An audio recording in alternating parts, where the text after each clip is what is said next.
Bienvenidos, gracias, bienvenidas y bienvenidos a este ciclo de conferencias denominado, titulado La ética, pilar fundamental de la gestión pública. El día de hoy tenemos invitadazo de lujo, está con nosotros el doctor Víctor Hugo Rodríguez Martínez. Recordemos que el jueves pasado, el jueves 19, nos acompañó el doctor Oscar Diego Bautista con una línea de intervención muy particular, muy poderosa. Él nos habló de los valores en el servicio público. El día de hoy tiene la tarea el doctor Víctor Hugo, justamente de invitarnos a la reflexión, a interiorizar todas estas lecturas. Ustedes recordarán que nos recomendó el doctor Oscar Diego lecturas de mexicanas, mexicanos que han sido prolíficos con la pluma al estudiar pilares sustantivos como la ética pública, como la cultura de la integridad en en las organizaciones públicas y privadas. Bueno, hoy el doctor Víctor va a hacer el gran ejercicio de jalar todos esos conocimientos, de irlos aterrizando, cómo desde nuestro actuar en los espacios públicos, en los espacios privados, justamente podemos ir interiorizando todos estos saberes e ir aterrizando los mecanismos para su debido emprendimiento, implementación y las respectivas evaluaciones que de ello tengan que realizarse. Siempre cuando estamos en este tipo de espacios, el marco teórico suele ser muy denso, como bien lo explicaba el doctor Oscar Diego, y desde luego que agradecemos quienes estamos en la primera línea día con día, tener conferencias de esta naturaleza, donde el tema central pueda ser justamente cómo esas prácticas de integridad, incorporarlos para los procesos de transición que sean transparentes, que sean éticos y confiables, tanto al interior de las estructuras gubernamentales como para las personas, para la sociedad que demanda de que los procesos al interior de esta caja negra sean cada vez más transparentes, que se incorporen más principios y que abonen a la utilidad en la agenda pública. El compañero Carlos nos va a hacer el gran honor de hacer la moderación y de presentar, por supuesto, a nuestro ponente de lujo, pero no quiero desaprovechar estos minutos para reiterarles un poquito y platicarles un poquito del perfil del doctor Víctor. Él es de estas personas que tienen la dicha, porque de repente no todos tenemos la dicha de combinar la pasión por el servicio público con la docencia, la investigación y la generación de conocimientos para una aplicación práctica hacia el buen gobierno desde la ética pública y la incidencia ciudadana. Doctor Víctor, nos engalana que estés aquí. Esperemos que sea un aula virtual activa, proactiva, que esté receptiva a esos tips y a esos lecciones aprendidas que nos puedas compartir. Y sin más, te damos la bienvenida y le cedo el uso de la voz a mi compañero Carlos para quien presente esta semblanza importantísima de tu persona. Bienvenidas y bienvenidos todos. Buenos días. Buenos días, agradezco a Neira Godoy, integrante del Comité de Participación Ciudadana del Estado de Jalisco, que me otorga el uso de la voz. Igual a Claudia Hernández, integrante del Comité de Participación Ciudadana del Estado de México. Vamos a presentar a nuestro ponente, el doctor Víctor Hugo Rodríguez Martínez. Él es doctor en sustentabilidad para el desarrollo por el Centro de Estudios e Investigación en Desarrollo Sustentable. Es maestro en Administración Pública y Gobierno y es politólogo. Actualmente realiza una estancia de investigación postdoctoral financiada por CONACYT en el Centro de Investigación en Ciencias Sociales y Humanidades de la UAMEX, con el proyecto Ciudadanía, Ética Pública y Prevención de la Corrupción en México. Tiene diversas publicaciones, entre artículos en revistas indexadas, así como capítulos de libros y memorias. Ha impartido clase en diversas instituciones de educación superior y actualmente es profesor en la Universidad Internacional de La Rioja, España. Ha sido ponente en diversos congresos, foros y seminarios en México y el extranjero. Participa en diversas redes de investigación y grupos colegiados. Es presidente de la Asociación Civil Natse Aro Sui, que significa una estrella en la oscuridad. Se ha desempeñado como servidor público en los ámbitos estatal y municipal. El año pasado fungió como vocal ejecutivo de la Junta Distrital número 15 en la elección de la gobernatura 2023 del Estado de México. Es integrante de la Comisión de Selección del Consejo de Participación Ciudadana del Sistema Estatal Anticorrupción del municipio de Toluca. Tiene experiencia en medios de comunicación digital como conductor de radio inline. Sus principales líneas de investigación son ética pública y buen gobierno, ciudadanía y democracia y conflictos socioambientales. Por último, se le indica a nuestro auditorio virtual, que está conectado de diversas entidades federativas, que va a haber una sesión de preguntas y respuestas. Ahorita el doctor va a compartir pantalla, va a hacer su exposición sobre el tema prácticas de integridad para procesos de transición transparentes, éticos y confiables, y después va a haber un espacio para preguntas y respuestas. Pueden esperar al final para hacerlo de viva voz o en el momento escribir en el chat las preguntas que vayan formuladas y todas esas se les va a hacer de conocimiento al ponente para su respuesta. Adelante, doctor Víctor Hugo Rodríguez Martínez, por favor. Saludos, saludos a todas, a todos. Un verdadero honor estar aquí con ustedes en esta aula virtual.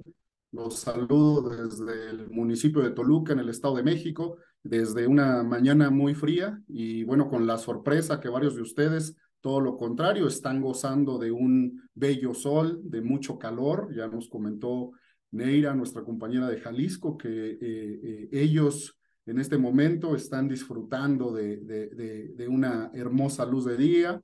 También Carlos nos dijo que, bueno, hay alrededor de 35 grados. Entonces, bueno, pues en esta ocasión, desde la fría Toluca, fría de clima, pero esperemos que no fría en el trato.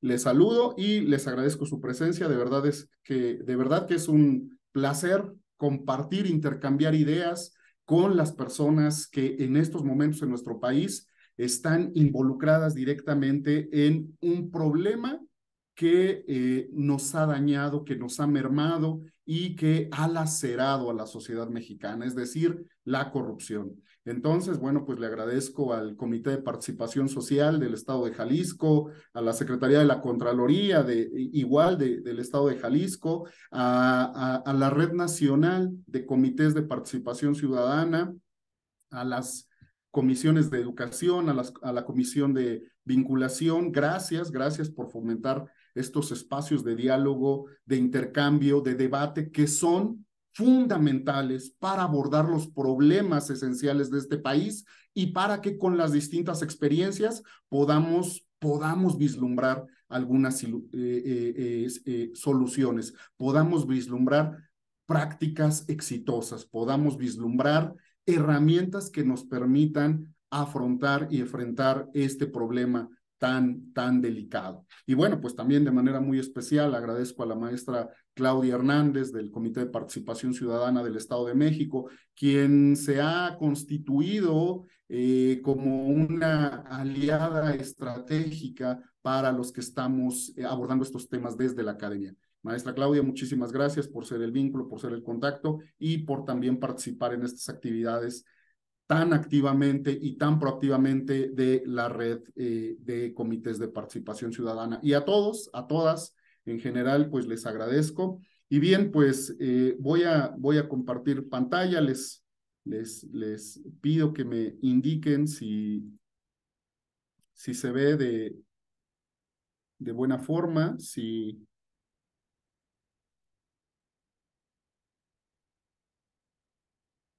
se aprecia correctamente. Sí, sí se ve. Sí está en full screen, ya, ¿verdad? Sí, ya se ve perfectamente, doctor. Muchas gracias. Bueno, pues sin más presentaciones, comenzamos este tema que a mí me gusta mucho, como dijo nuestra compañera Neira, en realidad me emociona. Es parte de la actividad que estoy realizando en este momento y bueno, pues creo que para la sociedad es algo pertinente. En diversas entidades federativas vamos a vivir un proceso de relevo en las titularidades de las administraciones públicas, en algunos casos solo en ayuntamientos, como el caso del Estado de México, y en otros casos, bueno, pues no solo ayuntamientos, sino también gubernatura del Estado, me parece que es el caso de Jalisco.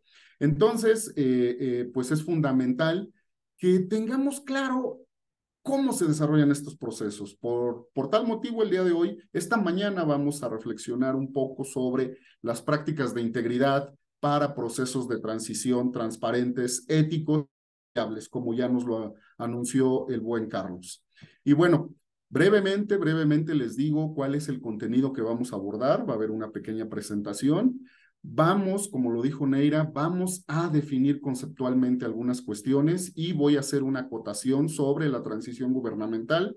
Por tanto, abordaremos los contornos del término, vamos a hablar de las bases jurídicas y también de los entornos de este término en la praxis política, en la realpolitik, como suelen llamarlo algunos politólogos.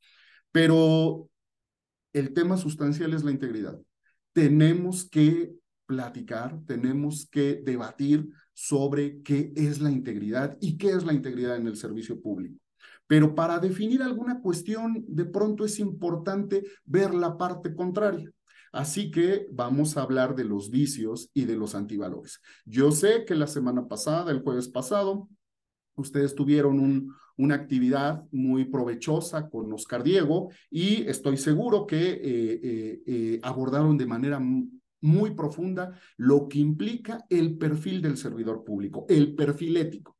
Pero tenemos algunas prácticas complicadas en nuestras administraciones públicas. Por ello es importante que veamos la otra parte para identificarlas y nulificarlas. En ese mismo sentido, vamos a hablar de buenas prácticas y de malas prácticas, específicamente en los procesos de transición, en los procesos de relevo.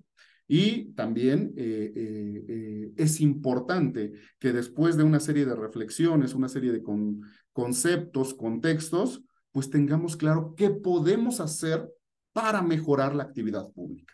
Si nos dedicáramos solamente a discutir filosóficamente sobre algunos conceptos, sobre algunas realidades, pero no vislumbramos posibles salidas o posibles mejoras, pues en realidad estaríamos dando vueltas en círculo, ¿no? No digo que no es importante la reflexión, es fundamental, pero tenemos que dar los siguientes pasos. Así que también hablaremos de los sistemas de integridad y cómo estos sistemas construyen organizaciones éticas. Y bueno, para concluir, les daré una serie de reflexiones finales de lo que yo percibo en el entorno político sobre lo que deben ser procesos de transición transparentes, éticos y confiables, ¿vale?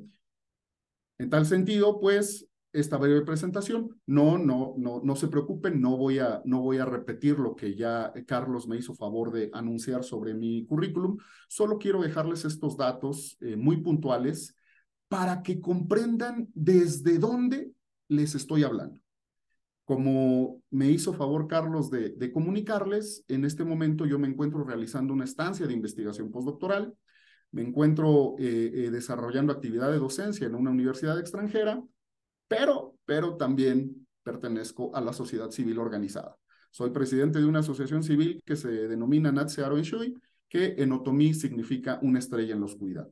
Esa es la perspectiva desde la que les voy a hablar el día de hoy, desde la cual voy a compartir una serie de reflexiones, desde la academia y desde la sociedad civil organizada. Para esto, bueno, voy a retomar algunos ejemplos cercanos a mí, que están en mi entorno inmediato, es decir, del Estado de México, pero la verdad es que estoy seguro que muchas cuestiones se les van a hacer conocidas.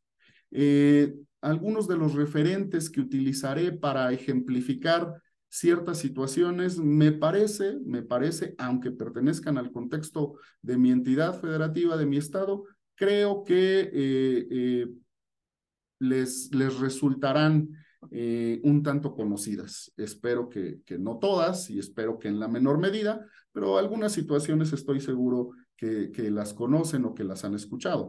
Entonces, desde ahora le pido a mis paisanos mexiquenses que están conectados, que bueno, no vaya a herir susceptibilidades con algunas cuestiones, pero tenemos que retomar ciertas prácticas que vivimos en el día a día en el servicio público. Y bien, bueno, aquí para comenzar quiero anunciarles una cuestión. Vamos a hablar de transición, pero no vamos a abordar ese concepto de transición política. Espero no defraudar a nadie, espero que nadie haya esperado que habláramos de transición política, porque la transición política es un término muy complejo y muy profundo que implica cambios radicales dentro de un sistema, que implica incluso modificaciones a un régimen. Es decir, no sé, en un régimen parlamentario, un cambio hacia un régimen presidencialista o semipresidencialista. En realidad es importante que les diga que lo que vamos a abordar aquí sobre la transición gubernamental tiene que ver con estos escenarios que vivimos de forma periódica, es decir, cada 3 años o cada 6 años. El relevo de las autoridades de nuestras administraciones públicas. Es decir, vamos a hablar en pocas palabras de los cambios de gobierno. De las modificaciones administrativas, no entraremos en el terreno del régimen, porque les repito, la transición política es un concepto más profundo, importante sin duda, pero que en este momento, por la coyuntura que vamos a vivir en diversos estados, me pareció más importante enfocarnos en esa cuestión relativa a la titularidad de las administraciones públicas, estatales o municipales. Y bueno, pues qué decir, vamos a vivir un relevo en la titularidad del poder público de la administración pública federal. Así que hablaremos de ese tránsito que tienen los tomadores de decisiones principalmente. Es decir, el pasar de un punto a otro en los aparatos administrativos, en los aparatos públicos organizacionales, y que es un proceso de transformación moderada. Es decir, no debería representar, permítanme la palabra, no debería representar sacudidas o contextos muy profundos en la administración. El hecho de que un titular deje el puesto y lo asuma uno nuevo, tendría que ser un proceso terso, eficiente, ágil y tranquilo. Pero como vamos a ver algunas cuestiones, no siempre resulta así. Y aquí, ahora que vamos comenzando, sí les anuncio algo que retomaré en el final, una de las conclusiones. Los procesos de transición gubernamental, que es el inicio de una nueva administración, tendrían que ser la base de la certidumbre para la ciudadanía que eligió a esas nuevas autoridades. Ese proceso inicial de cambio, de transición, de relevo moderado, tendría que ser una base fundamental para certeza, certidumbre y confianza de la ciudadanía. Eso debe ser, eso nos dice la teoría. Sin embargo, no siempre nos resulta de esa manera, ¿vale? Pero el tema de esta mañana es justamente analizar, reflexionar sobre estos relevos en la titularidad de las administraciones públicas, de nuestros ayuntamientos, de nuestros estados. E insisto, vamos a vivir un proceso muy importante en el país, que de igual manera tendría que ser una situación que le dé certeza a la población. En ese sentido, ¿cuál es la base jurídica de estos cambios? Yo sé que entre ustedes hay muchos expertos, abogados, algunos de ustedes han sido servidores públicos. yo les pregunto, ¿cuál es la base jurídica? ¿Cuál es el fundamento legal de estas transiciones administrativas, de estos relevos en el poder público? Y no me refiero a los marcos legales específicos como las leyes orgánicas de la administración pública, estatal o municipal, o algunos códigos. ¿Cuál es el fundamento constitucional e incluso filosófico y político de que tengamos esta serie de transiciones periódicamente? Y para los que son estudiosos de este tema, discúlpenme que comience desde algo fundamental, pero desde mi personal postura, he visto que de pronto se nos olvida por qué hacemos estas transiciones, o a qué se deben, o en qué se fundamentan. Y como lo venimos haciendo desde hace algunas décadas, pues ya de manera mecánica desarrollamos esta actividad. Pero no está de más recordar, comprender e interiorizar cuál es el fundamento constitucional y filosófico político que nos da esta serie de transiciones. Si alguien tiene la respuesta y quiere apuntarla ahí en el chat, sería muy bueno, y al final lo vamos a discutir, ¿vale? Pues bien, el fundamento jurídico, constitucional, pero además filosófico, lo encontramos en el artículo 40 de nuestra Constitución, en donde nos dice cómo nos organizamos políticamente al interior, cómo nos constituimos. Y el artículo 40 dice que el pueblo mexicano ha decidido constituirse en una república representativa, democrática, laica y federal. Y estos son conceptos que utilizamos muy comúnmente. Es más, nuestros políticos hacen grandes discursos con estas palabras. Perdón que les diga palabras, pero no estoy totalmente seguro que algunos de nuestros políticos las comprendan cabalmente. Porque a veces de tanto repetir algo, perdemos el sentido de lo que implica, de lo que significa. Una nueva pregunta. ¿Qué es una república? ¿Qué es una república representativa? Yo he escuchado a muchos de nuestros políticos que, apasionados por algún tema, utilizan esta palabra muy comúnmente para dirigirse a la población. Un ejercicio republicano del poder implica la efectiva separación de poderes. Bueno, ya les di la respuesta, pero de pronto, como que en la praxis no lo asumen o no lo creen tanto. Bueno, pues nosotros tenemos estos relevos, estas transiciones, porque efectivamente somos una república representativa, es decir, de la ciudadanía emanan quienes han de conducir los asuntos públicos. Y esa misma ciudadanía los elige. Eso es la república.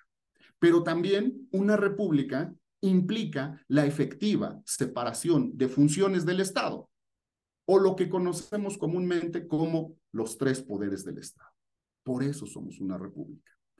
Y en esa separación de poderes implica que ninguna persona puede ser o puede estar de manera vitalicia en la representación política o administrativa.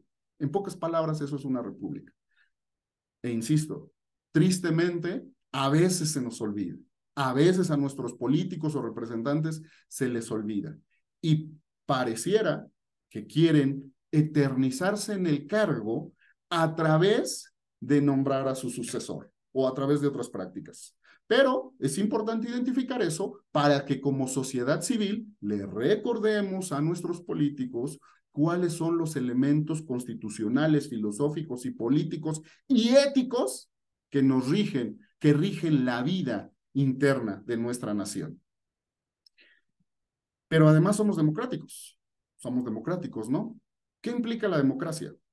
Y yo aquí, en mi actividad de docencia, con estudiantes de derecho, con estudiantes de ciencia política, incluso, de pronto noto una confusión. Cuando les pregunto por qué somos democráticos, la mayoría me responde, porque votamos, porque elegimos a nuestras autoridades.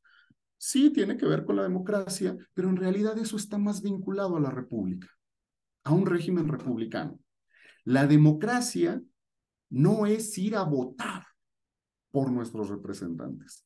La democracia significa que todos los ciudadanos, que toda la sociedad tiene la capacidad y los derechos garantizados de participar en las discusiones de los problemas públicos. Toda la sociedad tiene la capacidad de involucrarse en la toma de decisiones políticas. Elegir a los representantes es una parte de esa discusión pública de lo que nos conviene y no nos conviene.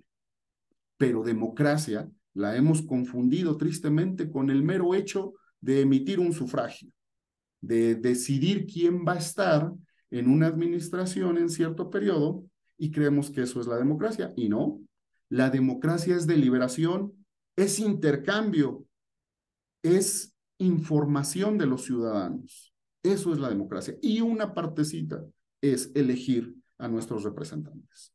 Y bueno, laica, todos entendemos este concepto, pues evidentemente el Estado nos tiene que garantizar que podamos profesar el culto de nuestra preferencia. Y federal, bueno, ¿por qué? Porque somos entidades federativas que estamos unidos ante un pacto, pero reconocemos el poder federal como poder máximo que da la soberanía que emana del pueblo, ¿vale? Ese es el fundamento legal. Sí, también las leyes orgánicas de la administración pública, de las administraciones públicas estatales, municipales, también ciertos códigos financieros, otras normatividades. Pero el principal fundamento de estos relevos está en el artículo 40 y está en el hecho de que nos constituimos como una república representativa, ¿vale? Esa es la razón de las elecciones periódicas, de los relevos en el poder público y de que se den estos procesos de sucesión, de cambio, bueno, me he enfocado en la titularidad de las administraciones públicas, pero ustedes saben que no solo cambia el titular de la administración pública, sino también los titulares de los diversos despachos. Y en la mayoría de los casos, o en muchos casos, no sé si la mayoría, pero en muchos casos, también cambia el distinto personal que se encuentra adscrito a un área, a un despacho, a una unidad de trabajo. Entonces, ya hablamos de los contornos del término de transición gubernamental. Ahora vamos a hablar de los entornos. ¿Cuál es el escenario en el que se desenvuelven esta serie de relevos o de cambios? ¿Bajo qué contexto político se desenvuelven las transiciones en las administraciones públicas? ¿Qué es lo que marca externamente esta serie de relevos en el ejercicio del poder público? Seguramente se les están ocurriendo algunas, pues aquí les propongo algunas que yo he percibido. Derivado de los procesos electorales, se ha generado una enorme polarización, ya no solo entre las fuerzas políticas que compiten por un cargo de elección popular, sino también esto lo han trasladado a la sociedad. Y ese es nuestro contexto político, de polarización. No es algo positivo, no es algo que privilegie el diálogo, la discusión, el respeto. Por el contrario, estos escenarios de polarización han entorpecido diversas cuestiones de la administración pública, del ejercicio ya práctico del servicio público. En este sentido, también hay una especie de revanchismo entre algunos actores políticos. Ahí les hago un pequeño paréntesis. Esto de revanchismo, en unas diapositivas más adelante, vamos a ver en qué áreas o en qué puestos se presenta mayoritariamente. Pero cierto es que derivado de esta lucha cada vez más profunda por acceder al poder y en esa generación de un ambiente de polarización, también los políticos de pronto toman el ganar una elección como una herramienta para sacar alguna ventaja y perjudicar a algún otro actor político. Otra de las características del contexto político es la ilegitimidad, ¿sí? La ilegitimidad con la que llegan muchos ganadores de las elecciones. Porque los escenarios de poca votación, de baja afluencia de la ciudadanía a las urnas, no le ha permitido a las distintas opciones partidistas obtener los números necesarios para hacer un gobierno legítimo ante la sociedad. No digo que no sea legal, ¿eh? Ustedes, como abogados, comprenden muy bien la diferencia entre legalidad y legitimidad. La legitimidad, en términos simples, en términos generales, podríamos referirla como el respaldo mayoritario que se le da a una opción política. En este sentido, los altos esquemas de abstencionismo han creado que los ganadores de una elección, que los nuevos titulares de la administración pública lleguen a el encargo con poca legitimidad. Y esto es complicado, porque todo gobierno en el ámbito, en cualquier ámbito de actuación, necesita un respaldo importante, necesita aprobación y apoyo para las distintas políticas que debe emprender. Esto complica el ejercicio público y qué decir de estos procesos de transición. Otra de las características de este contexto son las batallas legales. Yo no sé qué esté pasando en sus estados, cuéntenme, pero aquí en el Estado de México, que tuvimos elecciones para cambiar ayuntamientos este año, bueno, el 1 de enero del 2025, a la fecha, aunque la elección ya terminó y se calificó hace varias semanas, hace varios meses, a la fecha hay algunos municipios en donde todavía no se conoce cuál será la integración del ayuntamiento. Todavía no sabemos cuál será la representación proporcional de algunos partidos.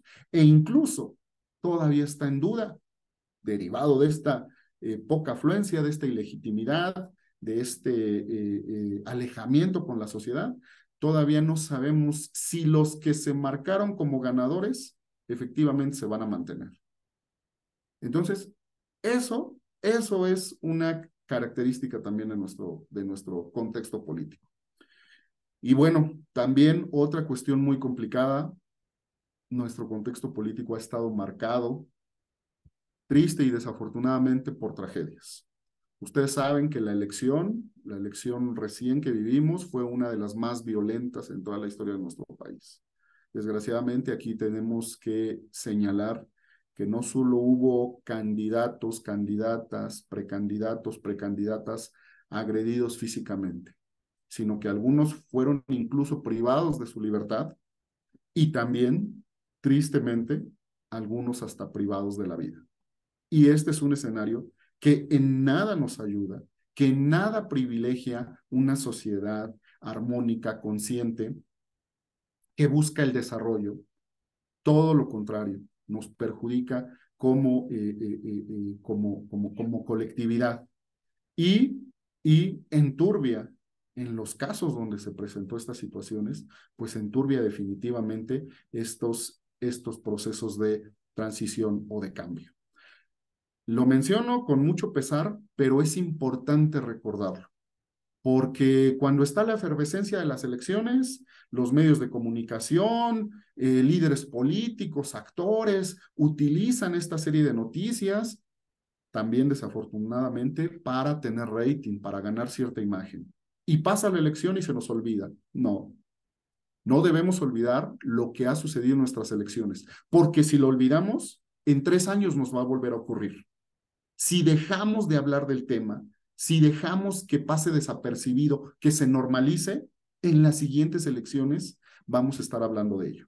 Entonces, es importante que tengamos claro ¿Qué no queremos para nuestro país, para nuestra sociedad?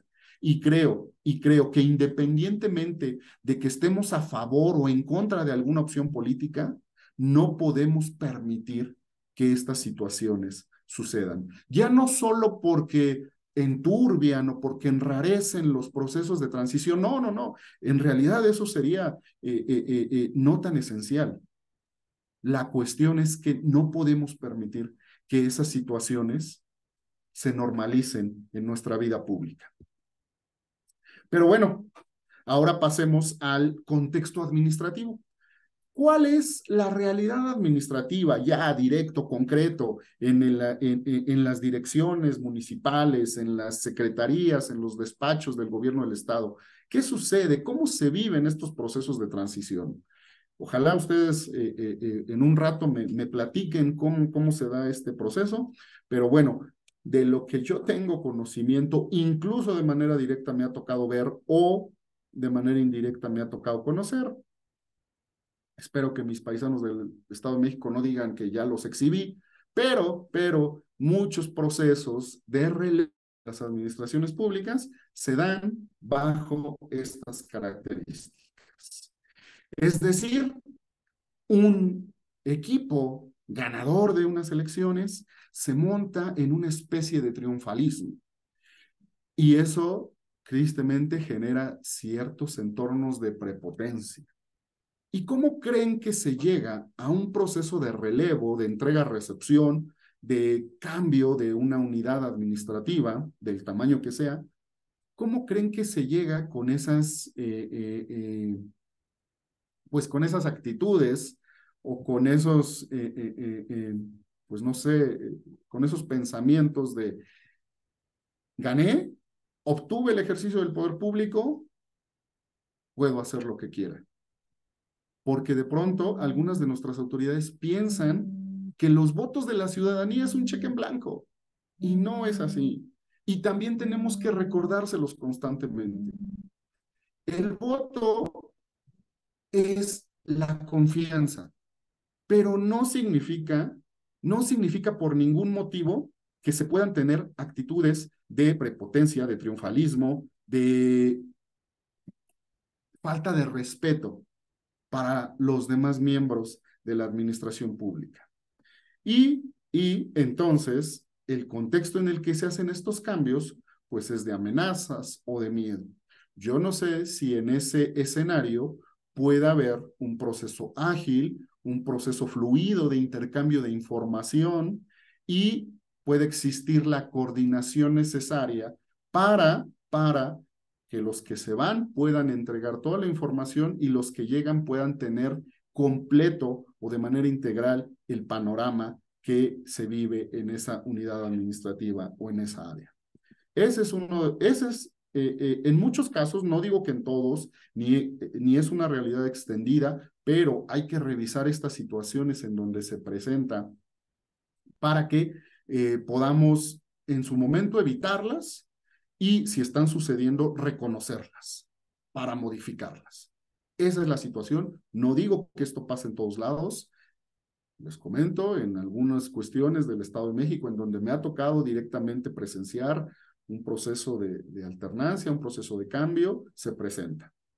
Y esto, como ustedes ven ahí, esta pequeña nota, es parte de un sistema que se ha anclado en nuestro país desde hace ya varias décadas y que tristemente sigue presente, el spoil system, es decir, el sistema de botín. Ustedes saben que en la mayoría de las administraciones públicas de nuestro país, de los tres ámbitos, no cuentan con un servicio profesional, con un servicio civil, no cuentan con una estructura que les permita darle certidumbre a los servidores públicos. ¿Y qué sucede? Que cuando hay elecciones, quien gana, pues prácticamente asume a la administración pública como eso, como un botín. Y cree que ahora le corresponde traer a todas las personas que le ayudaron a ganar, incluso a quienes apoyaron económicamente. Yo espero que esos apoyos no sean de manera ilegal, pero al equipo de trabajo se le percibe como una ganancia, como si se hubiese conquistado un botín. Y eso, queridas y queridos amigos, es parte fundamental de los procesos de corrupción que vivimos.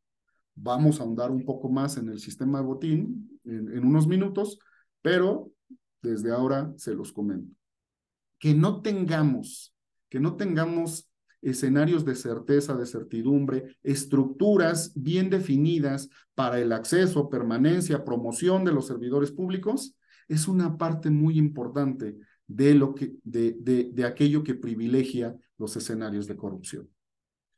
Pero ese es el escenario. En eso vivimos, en esos contextos se desenvuelven estos procesos de transición. Y a lo mejor algunos de ustedes, dependiendo del estado, no sé, a lo mejor los amigos de Jalisco estarán pensando, oye, Víctor Hugo, pero te estás equivocando. Aquí, pues como ganó el mismo partido, no vamos a vivir nada de eso. Pues, ¿qué creen? Tristemente, hasta al interior de mismas opciones partidistas, se dan este tipo de cosas. Es decir, no es que solamente se produzcan actitudes de prepotencia con un partido contrario del que ganó, sino a veces también los propios grupos al interior de los partidos políticos generan estas situaciones, ¿vale? Pero bueno, ya después de este escenario complicado, después de estos contextos en los que se desenvuelven estos procesos de transición, de entrega-recepción, todo el protocolo que se hace para entregar un despacho, una unidad administrativa, que es, insisto, aunque no digo que sea la generalidad, yo quiero pensar que hay casos en donde evidentemente esto no sucede, en donde tenemos civilidad y madurez política, pero también sería querer tapar el sol con un dedo si no reconocemos que hay situaciones como las que acabo de describir. Pero ante ello, ante este contexto que se da en algunos casos, ¿qué podemos hacer? Pues evidentemente promover buenas prácticas que nos lleven a construir hábitos de excelencia que nos lleven a generar integridad, organizaciones íntegras. Y vamos a comenzar por lo fundamental. ¿Qué es la integridad? ¿Cómo hablar de generar organizaciones íntegras si no comprendemos qué es la integridad? Bueno, pues de forma muy concreta y muy rápida, la integridad significa rectitud, es decir, una persona recta. Significa probidad, alguien que es probo. Significa plenitud. Como su propio nombre lo dice, íntegro es algo que está completo. Un ser íntegro es un ser completo, que no le falta ninguna parte, que no está roto. Ustedes saben lo que significa la corrupción, ¿verdad? Bueno, pues la integridad es lo contrario, lo que está completo, lo que está, lo que tiene todas sus partes, lo que funciona de manera adecuada. Es decir, integridad significa seguir y aplicar valores y principios que generen condiciones benéficas para los individuos y para la colectividad. Pero, ojo, quiero hacerles una llamada de atención. Integridad no significa ser perfecto.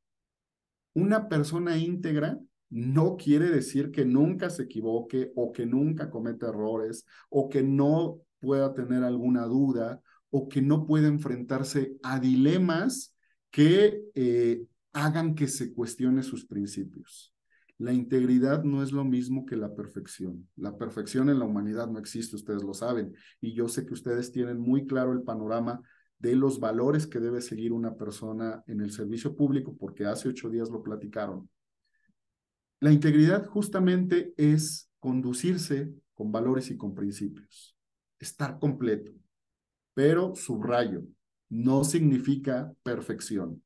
Como seres humanos todos tenemos dudas en algunos momentos, todos tenemos ciertos tropiezos o equivocaciones, pero una persona íntegra, un ser íntegro, entiende entiende esas debilidades, se conoce a sí mismo y trabaja por no cometer los mismos errores, por superarse cada día. Entonces, concretamente, integridad es hacer lo correcto, y muchos diccionarios lo refieren, hacer lo correcto incluso cuando nadie nos ve, cuando nadie nos está observando. Por ello es tan importante la transparencia en la administración pública y en los procesos de transición de igual manera, porque ustedes recordarán aquella canción de Alejandro Sanz que dice, cuando nadie me ve, puedo ser o no ser. Ciertamente los seres humanos tenemos una característica muy especial. Cambiamos nuestro comportamiento cuando nos sentimos observados. Anhelar ser íntegro implica que aunque nadie me esté observando, yo tengo que hacer lo correcto. Pero no siempre sucede así, porque la integridad es un camino. Porque, así como les dije, que la perfección no existe, la integridad se compone de acciones tendientes a la excelencia. Y la excelencia tampoco significa percepción. La excelencia es un proceso, no es un estado, como algunas personas u organizaciones lo confunden. La excelencia no es un sitio de llegada, es un camino. Y por lo regular, un camino en espiral. Eso implica la excelencia. Y ese conjunto de acciones de excelencia permiten la integridad. Pero les repito, no significa perfección. Por ello, es importante trabajar en ella. Vamos a ver cómo se puede trabajar en esos modelos de integridad, pero es importante trabajarla y entender que no estamos exentos de equivocaciones, de dudas, de tropiezos. Pero sí tenemos la capacidad de reconocernos y trabajar en ellos. Entonces, la integridad se construye. Eso sí quisiera dejárselos muy claro. Porque hay instituciones que piensan que eso es muy lejano, que no podemos perder el tiempo. Si tenemos tantos problemas cotidianos, si nuestra sociedad nos exige tantas situaciones, pues hay que trabajar en ellas. Lo de la ética y la integridad lo podemos dejar para después, sin darnos cuenta que justamente una organización pública que no es ética no puede ser eficiente y eficaz con sus ciudadanos. No puede cumplir sus objetivos cabalmente. En un momento vamos a ver por qué. La integridad se construye, por favor, no olviden este concepto en el que vamos a regresar en unos momentos. Y aquí, como a manera de reflexión, yo quisiera conocer su opinión, si me la quieren compartir en el chat y en unos minutos la discutimos. ¿Quién transmite valores a los servidores públicos? ¿Quién estaría encargado entonces, si les digo que la integridad se construye, quién estaría o quién debería estar encargado de fomentar esa integridad en el servicio público? Estoy seguro que la semana pasada algo abordaron de esto. ¿Quién le transmite valores a los servidores públicos?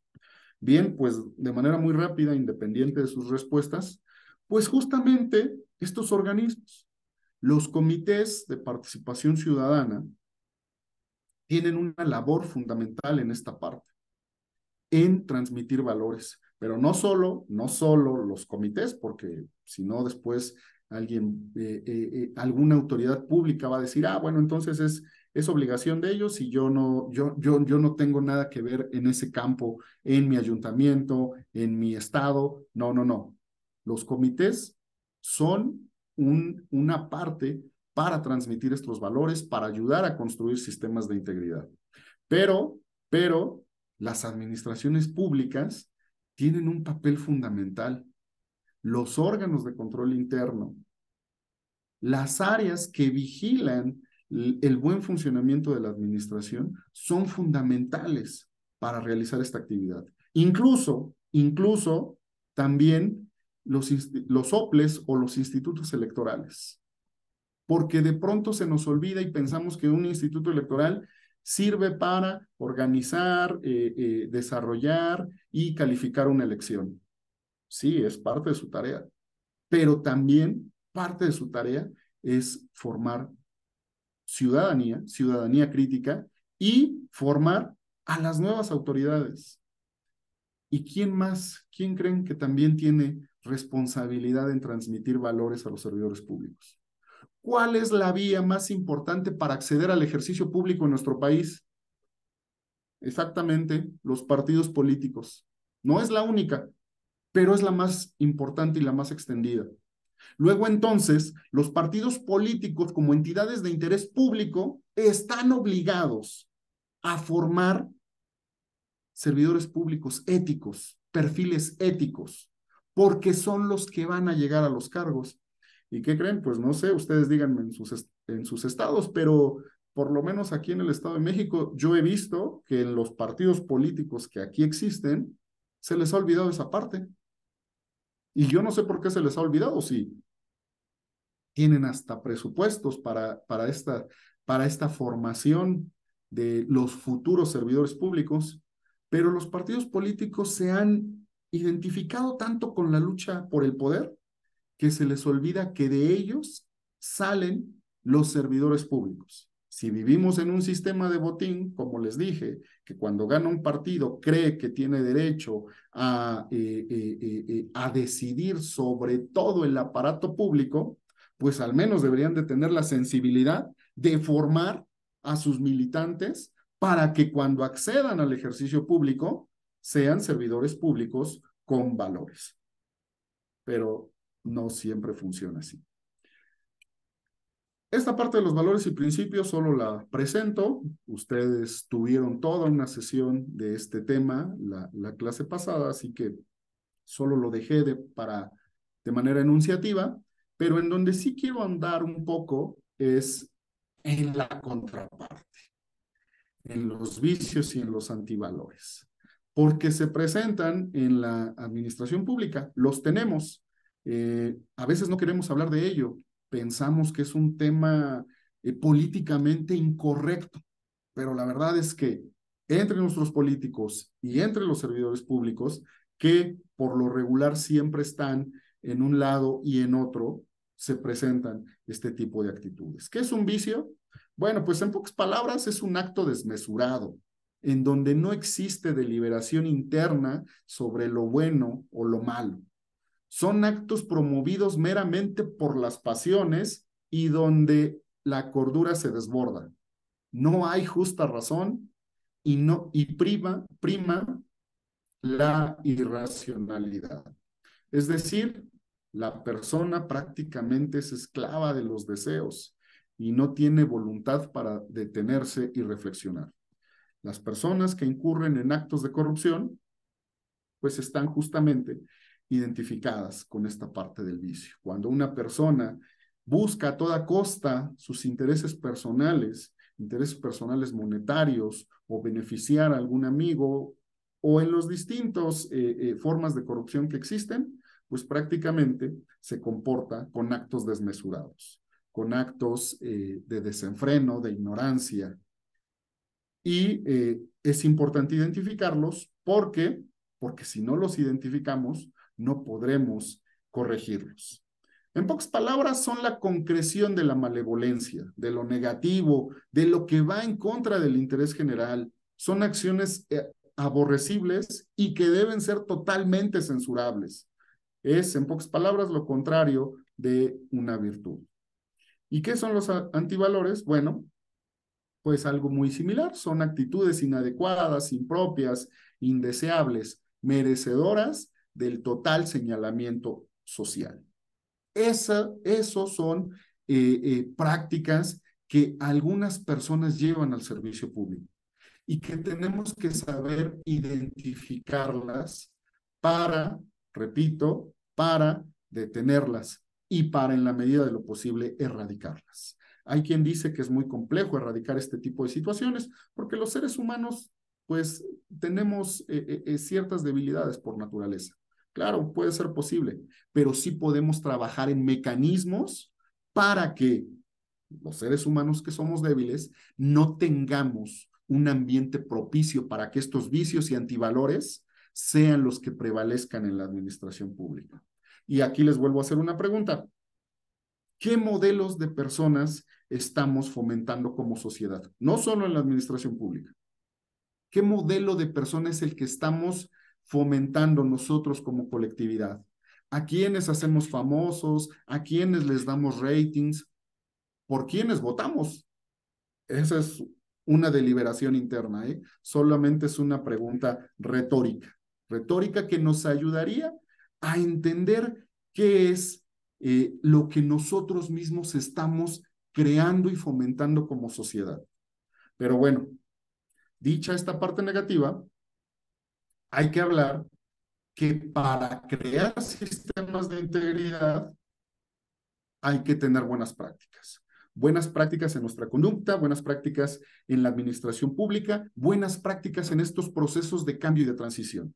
¿Y qué es una buena práctica? Bueno, aquí yo les propongo una pequeña definición.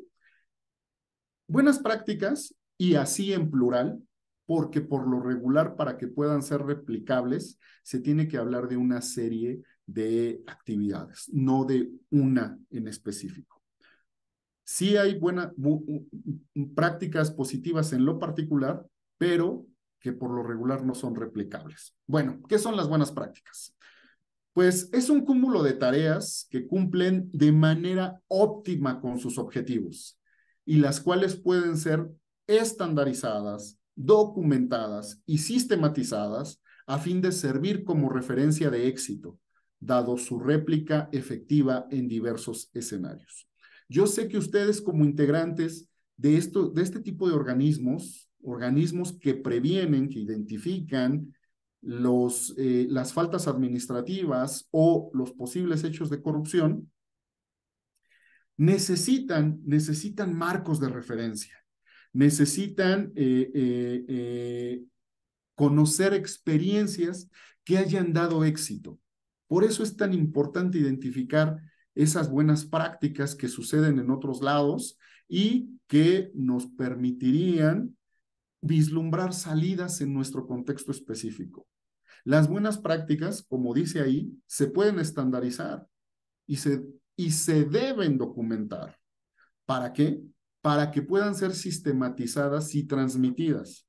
Aquí una recomendación respetuosa a todos ustedes es que desde sus ámbitos de actuación promuevan la sistematización de buenas prácticas. Ha habido instituciones que lo han hecho de diversas maneras. Yo recuerdo, no sé si aún lo sigue haciendo, pero ya no he escuchado, yo recuerdo que esta institución tan prestigiosa en nuestro país, el CIDE, hacía un premio anual a las buenas prácticas municipales. No sé si lo sigue haciendo. Yo sé que ustedes acaban de tener un evento similar de buenas prácticas. Bueno, pues la invitación respetuosa sería a que promuevan la documentación de buenas prácticas, no solo a realizarlas y a hacerlas de manera cotidiana, sino además a documentarlas para que esta información pueda quedar sistematizada y se pueda compartir. No es necesario que hagamos ejercicios sumamente sofisticados de documentación. Hoy tenemos al alcance muchos medios digitales que nos permiten de manera muy rápida dejar constancia de algunas situaciones.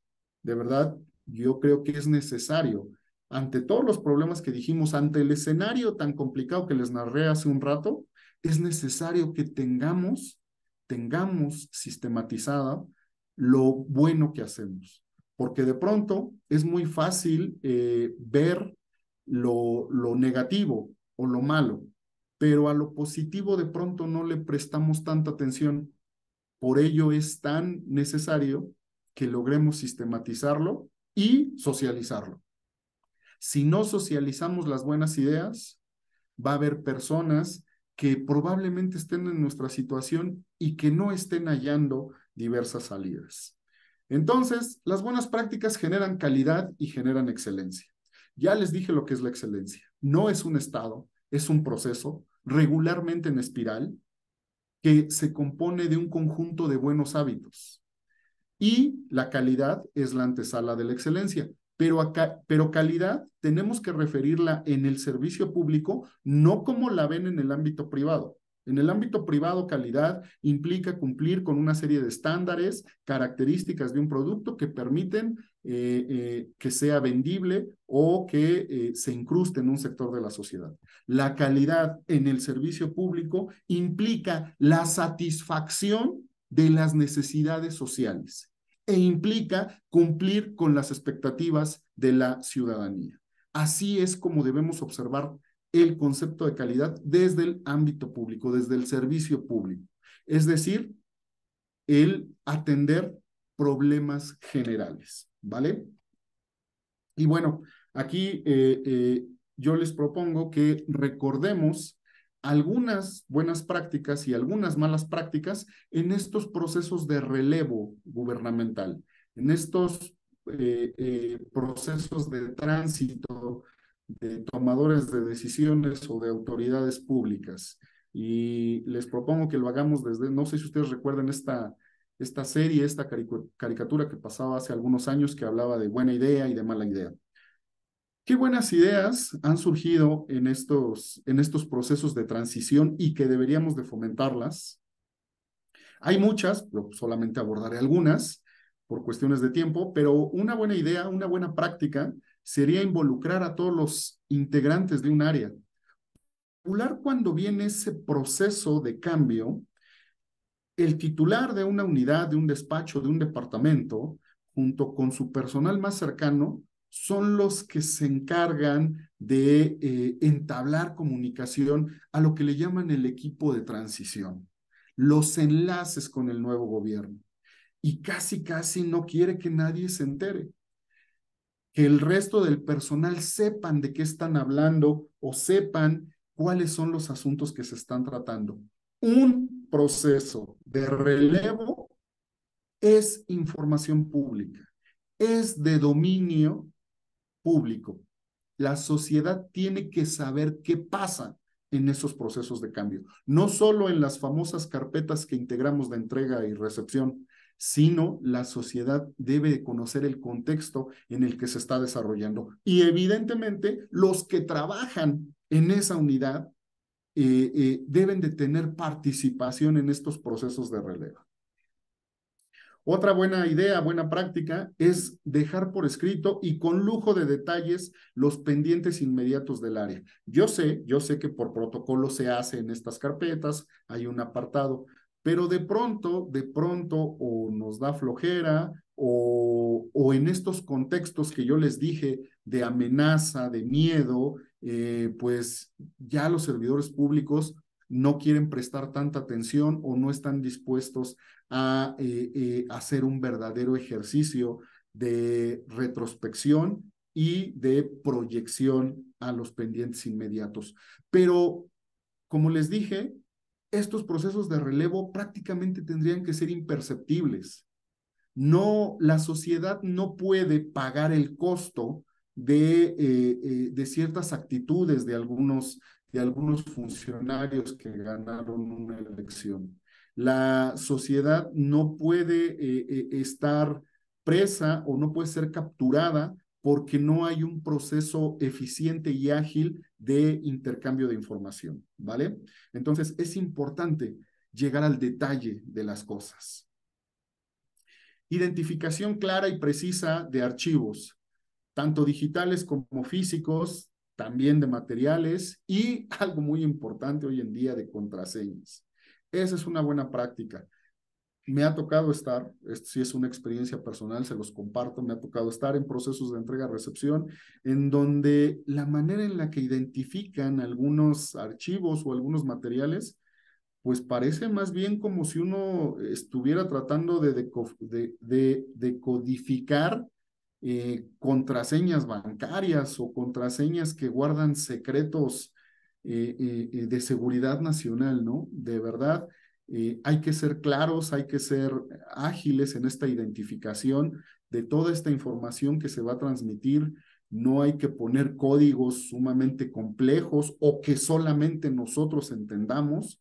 Y algo muy importante, hoy en día la digitalización del gobierno, es decir, el gobierno electrónico, conlleva que muchas cuestiones se manejen de forma informática.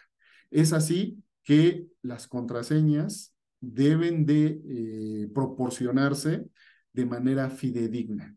Incluso, quizá va a parecer burdo, pero incluso las cuentas de las redes sociales de una entidad administrativa pública no le pertenecen a quien las maneja o a quien la creó.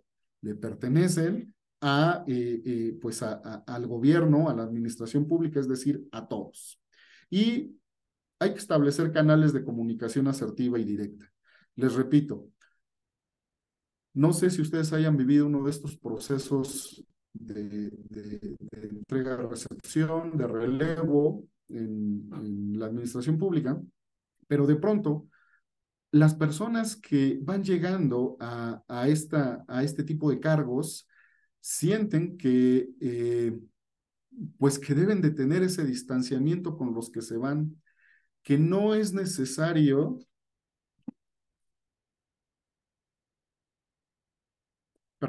que no es necesario dar explicaciones o que no es necesario hablar más allá de lo necesario. La verdad es que la comunicación de pronto se torna compleja y no hay fluidez en el intercambio de datos como se debe de manejar. Estas son buenas ideas para desarrollar estos procesos de relevo.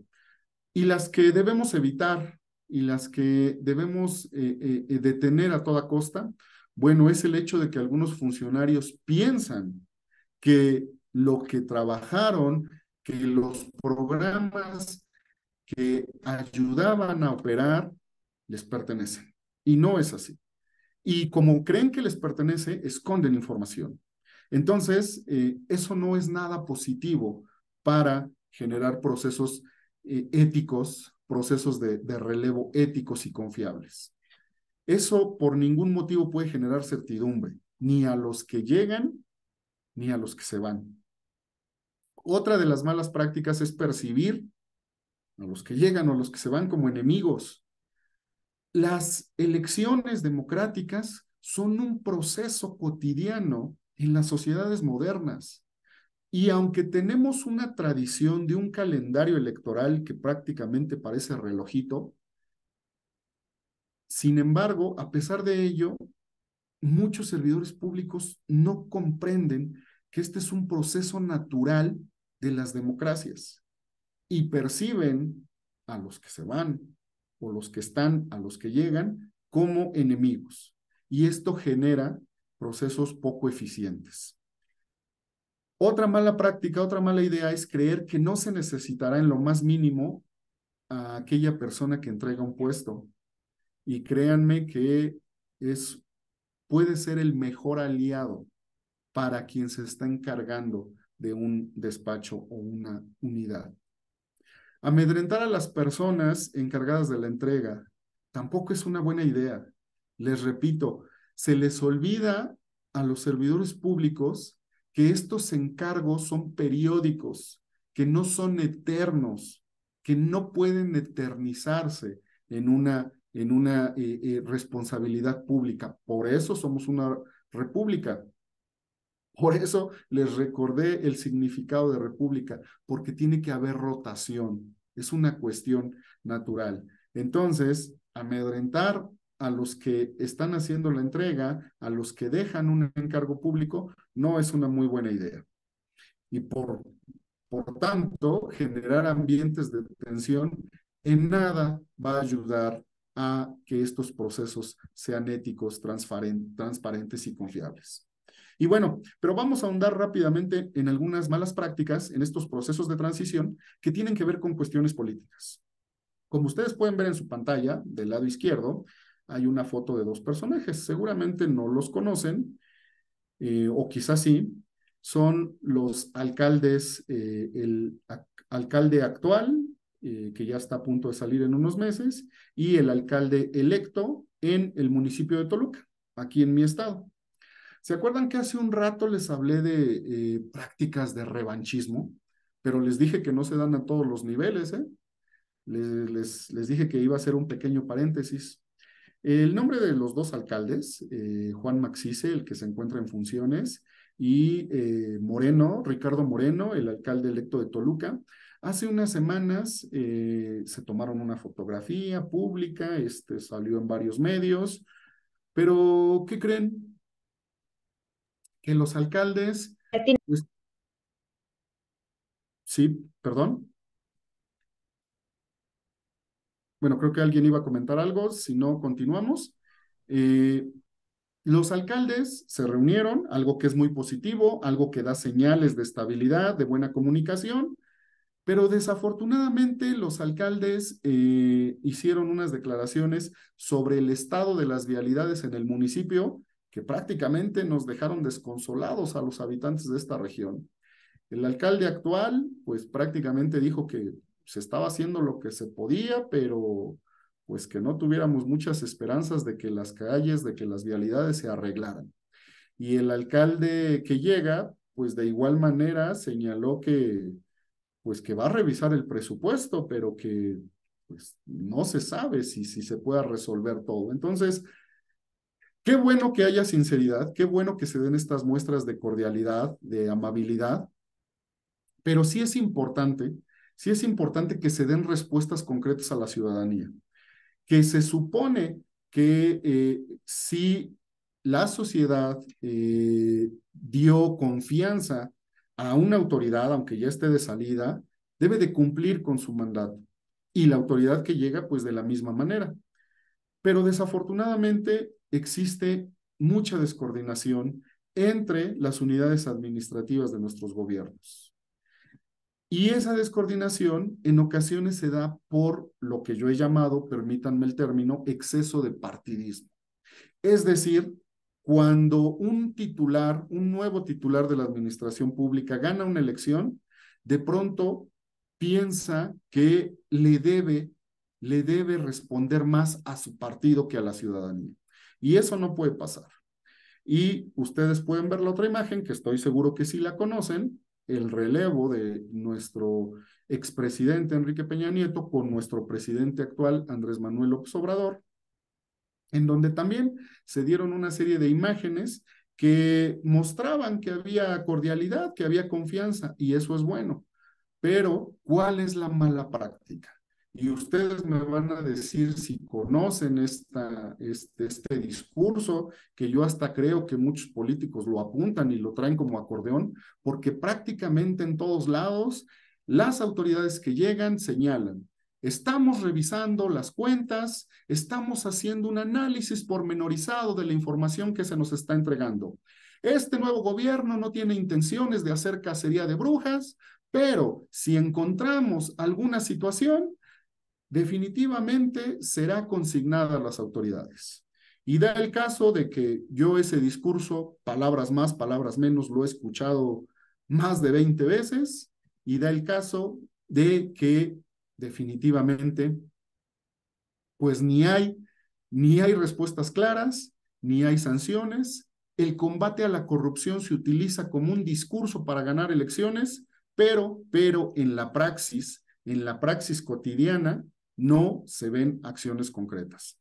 Pero bueno, vamos a hablar rápidamente de que también en algunos consejos de participación ciudadana se han dado algunas malas prácticas. No solo en las autoridades gubernamentales, no solo en los nuevos titulares de la administración pública, sino también en estos organismos que se dedican al combate a la corrupción, se han presentado algunas malas prácticas. Asumirse como miembro del partido político en el poder.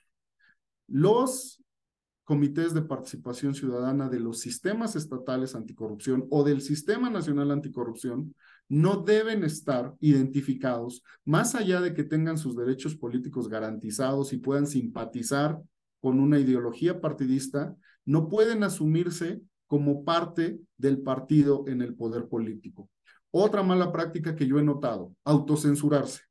Hay algunas cuestiones que están fuera de sus atribuciones, pero no emitir opiniones ante actos evidentes de corrupción es autocensura, y no pueden autocensurarse. Tampoco pueden ser postulados por un partido o por una autoridad pública en su momento. Si alguno de los que está aquí llegó por recomendación o por influencia de una autoridad pública o de un partido, desde ahí ya empezamos mal, ¿eh? Desde ahí ya estamos con malas prácticas y con serias complicaciones. No pueden replicar la dinámica gubernamental. No pueden pensar que su actividad tiene que ser con los mismos protocolos del gobierno. Porque de pronto me ha tocado escuchar que dicen, no, es que hay que cuidar ciertas formas y ciertos protocolos. Lo he escuchado de algunos miembros de algunos comités de participación ciudadana. Ustedes saben que aquí en el Estado de México también los comités de participación ciudadana están en el ámbito municipal. Y de pronto, en algunos comités municipales piensan que deben sumarse a la dinámica del gobierno y para eso no están. Y otra mala práctica es no dedicar el tiempo debido. Yo sé que es una cuestión que muchos combinan con la academia o con otras actividades, pero una actividad tan importante como el combate a la corrupción tiene que ser de tiempo completo. Y bueno, ahora sí, para ir un poco más rápido, hablemos de los sistemas de integridad. En el campo internacional se han desarrollado modelos, específicamente la OCDE ha desarrollado lo que ha llamado infraestructura ética. Infraestructura ética que se encarga de fomentar la cultura de integridad en el servicio público. Y estos modelos nos proporcionan esos marcos de referencia que tanto ocupamos, que tanto necesitamos para implementar sistemas éticos. Es decir, tener estándares altos de conducta en el servidor público, ¿vale?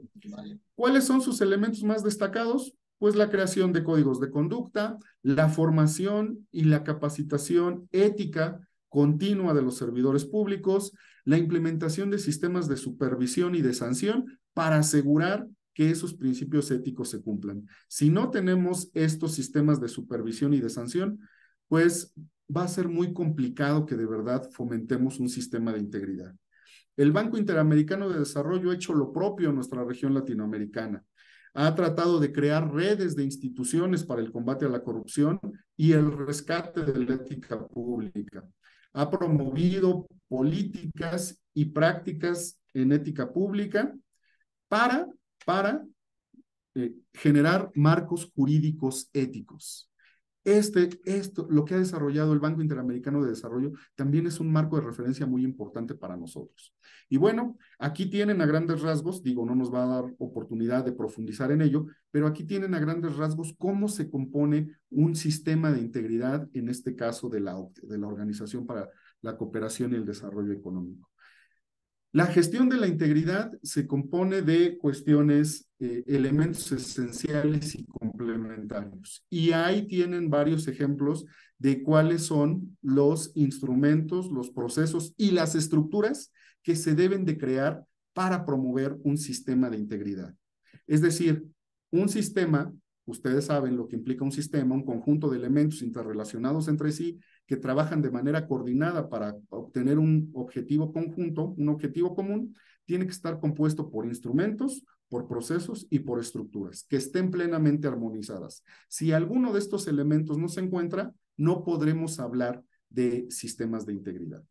Los esenciales, pues son evidentemente los que no pueden faltar, pero también hay elementos complementarios que pueden ayudar, que pueden sumar, pero que si no los tenemos, bueno, no perjudicaría nuestro sistema de integridad. Ese es el cuadro general de cómo se aplica un marco de integridad y aquí lo tienen de manera más desglosada, de manera más puntual con algunos ejemplos. Estos cuadros los ha desarrollado, bueno, el cuadro pasado, el esquema pasado es de la OCDE y este cuadro lo ha desarrollado el doctor Jaime Rodríguez, un colaborador, un amigo, un colega que trabaja estos temas y que, bueno, él ya ha generado sistemas de gestión de la integridad para diversas organizaciones en otros países y actualmente está trabajando en un sistema para algunas áreas de aquí de nuestro país. Ahí tienen ciertos ejemplos, cuáles podrían ser los instrumentos, cómo podría desarrollarse el proceso y cuál es la estructura que debe soportar estos sistemas de integridad, ¿vale? Y bueno, para concluir y que podamos intercambiar algunas opiniones, yo quiero darles unas reflexiones finales para promover transiciones transparentes, éticas y confiables. Es muy importante que entendamos que un servidor público con ética va a tomar decisiones éticas y uno que ha mostrado carecer de valores va a tomar malas decisiones. Eso es importante. Y aquí, como les pongo en el paréntesis, se incluye el chapulineo, ese término coloquial que le hemos dado a las personas que se pasan de un partido a otro.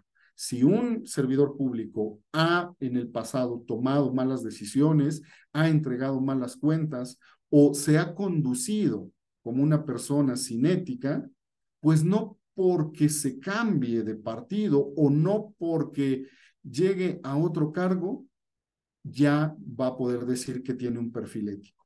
Hay que ser muy precavidos en ello. Los servidores públicos éticos toman decisiones éticas. Los que no van a tomar malas decisiones para la sociedad. La integridad organizacional, como les dije, se construye, se gestiona y se evalúa. No surge por las buenas intenciones o por un decreto legal. Es importante que tengamos marcos normativos. Es fundamental, más bien, pero no porque una ley lo establezca, se genera un sistema de integridad o se generan administraciones públicas íntegras. Hay que gestionarlas, hay que fomentarlas y hay que evaluarlas para saber si están funcionando.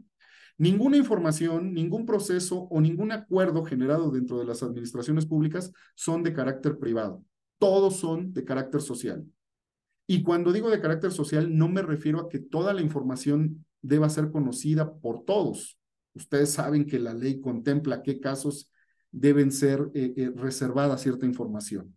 Pero que sea reservada una información no implica que sea privada, ¿eh? Es algo muy distinto. Y de pronto en estos procesos de cambio gubernamental se da información que no se hace pública o que no se da a conocer.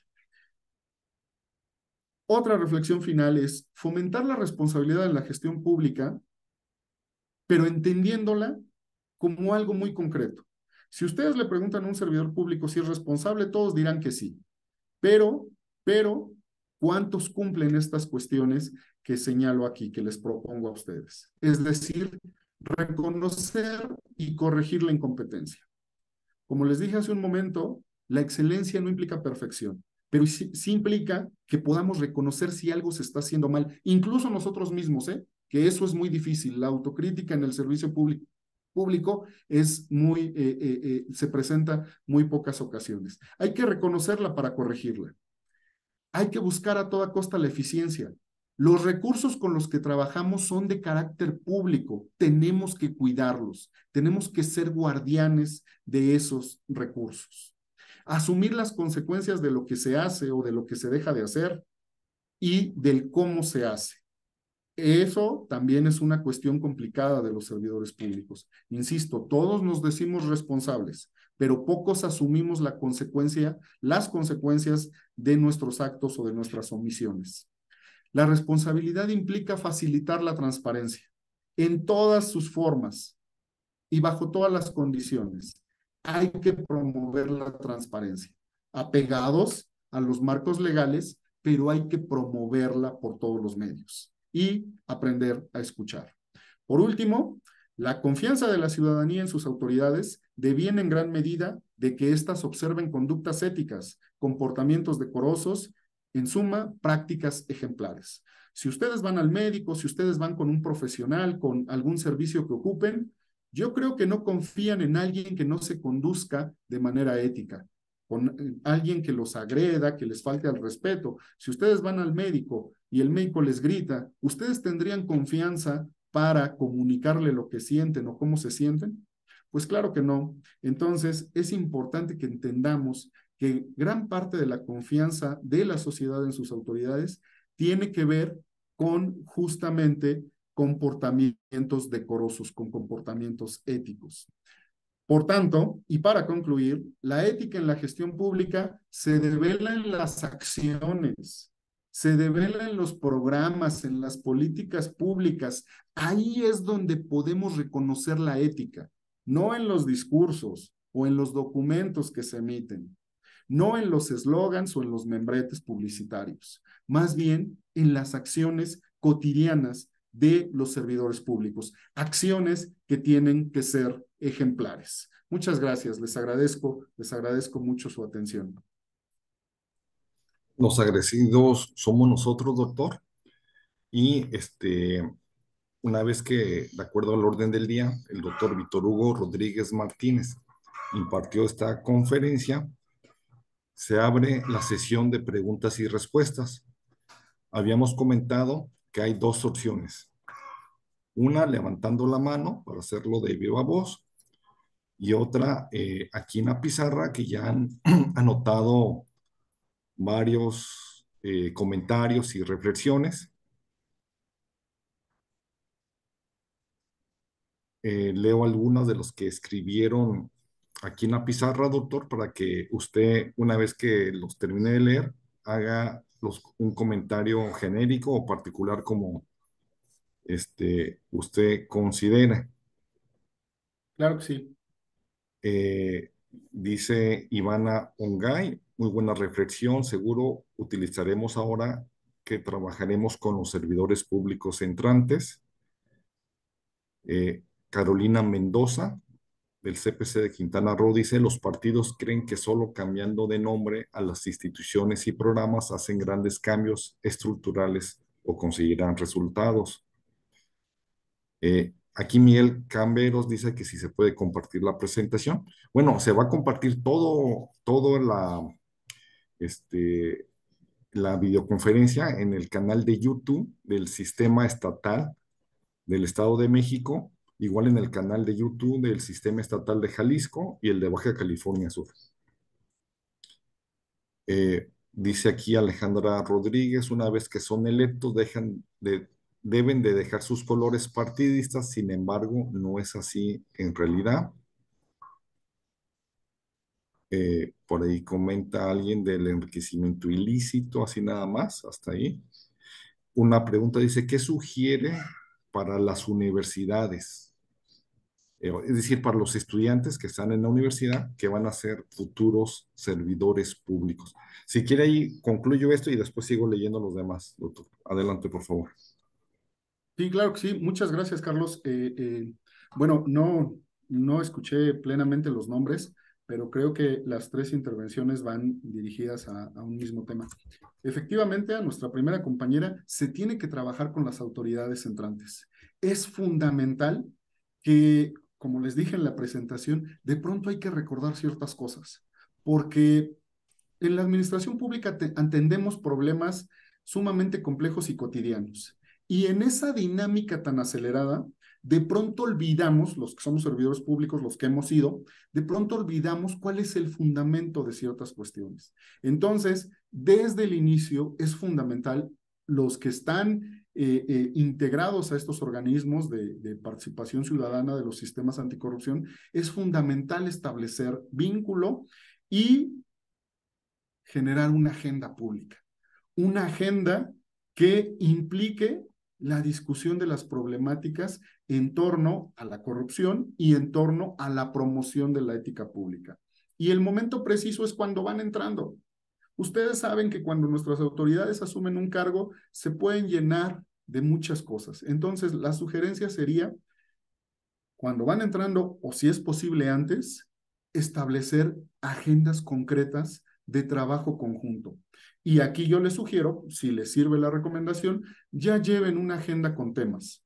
Si vamos con las autoridades públicas a tratar de construir una serie de temas, pues les aseguro que en la primera reunión solo nos tomaremos el café, pero no llegaremos a muchas cosas. Yo les sugiero que ustedes ya lleven una serie de lista de temas para generar agenda pública con esa nueva autoridad. Eso sería lo fundamental. Lo otro, bueno, efectivamente, como escucharon, yo imparto clases en una universidad extranjera y de pronto le digo a mis alumnos, a mis estudiantes, que en las administraciones públicas tenemos una cultura organizacional, independientemente de la región en donde estemos, se genera un tipo de cultura organizacional. Y hay una cultura organizacional a la que se le llama soñadora. ¿Qué es esta cultura soñadora? Aquella que cree que puede haber transformaciones con el mero hecho, como bien lo dijo nuestra compañera, de cambiar siglas, de cambiar nombres, de poner frases positivas en las paredes, de tener una sonrisa todo el tiempo. Es importante estar feliz, a nadie le gusta llegar a un lugar donde haya un ambiente pesado, pero, pero es fundamental comprender que las mejoras dentro de la administración pública se trabajan y se construyen en el diseño organizacional. ¿Qué es el diseño organizacional? Es el conjunto de actividades que hacemos para ordenar nuestra organización pública, para seleccionar, incluso para priorizar problemas. Y esas son cuestiones concretas que se trabajan.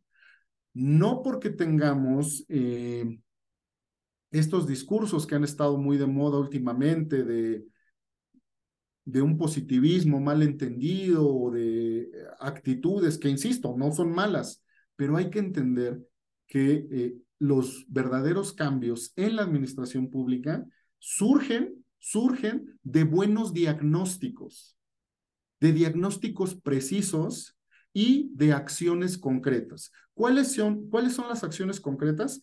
La transformación de estructuras orgánicas, el diseño de manuales de procedimientos, el establecimiento de reglas claras para la operación de algunos programas y una serie de cosas, pero que conllevan acciones directas, no que se basan en construir un buen eslogan para que la secretaría a mi cargo tenga buena presencia en los medios.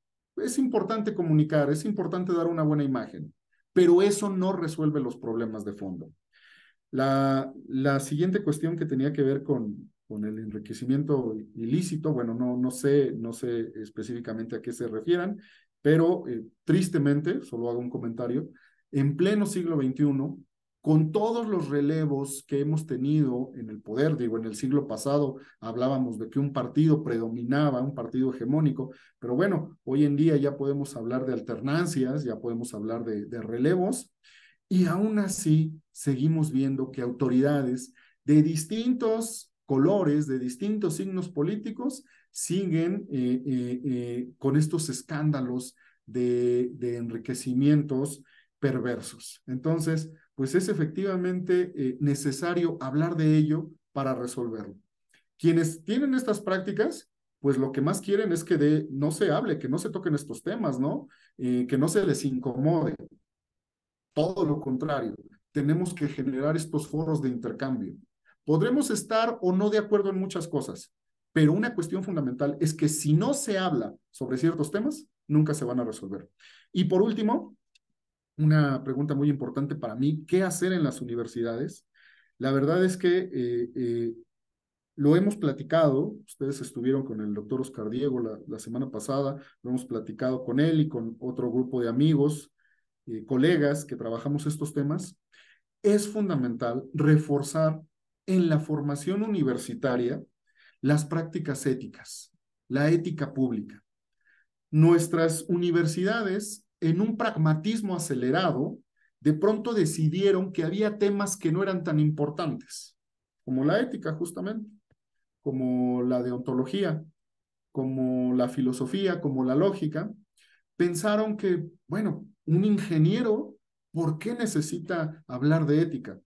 Y hoy, cuando vemos un contexto que está impregnado de corrupción en prácticamente todas las esferas, pues ahí nos decimos, ah, vaya, pues para eso servían este tipo de reflexiones.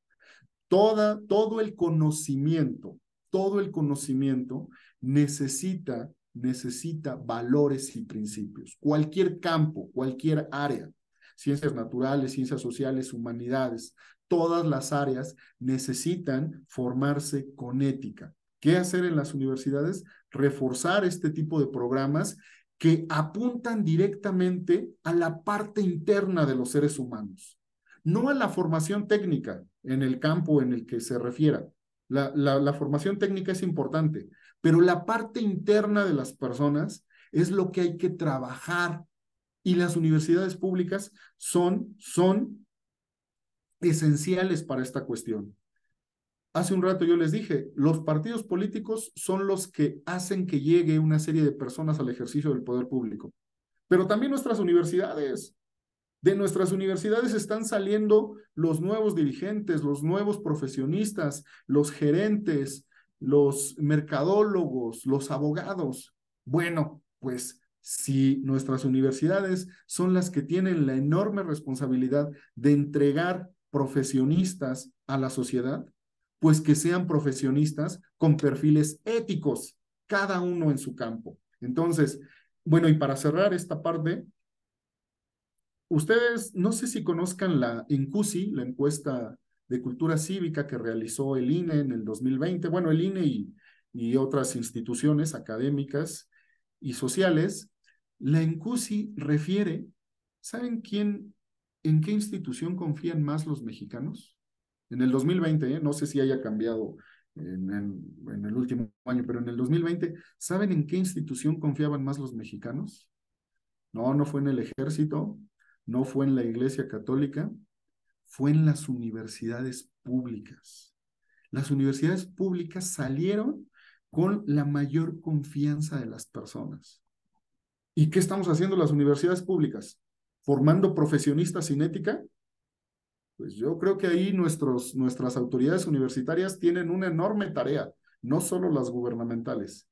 Deben refrendar esa confianza y debemos aprovechar que la ciudadanía mexicana tiene confianza en sus universidades públicas. Pues hay que aprovecharlo y hay que trabajar en la parte interna de las personas, en la conciencia, en los valores y los principios que forman a las y los estudiantes.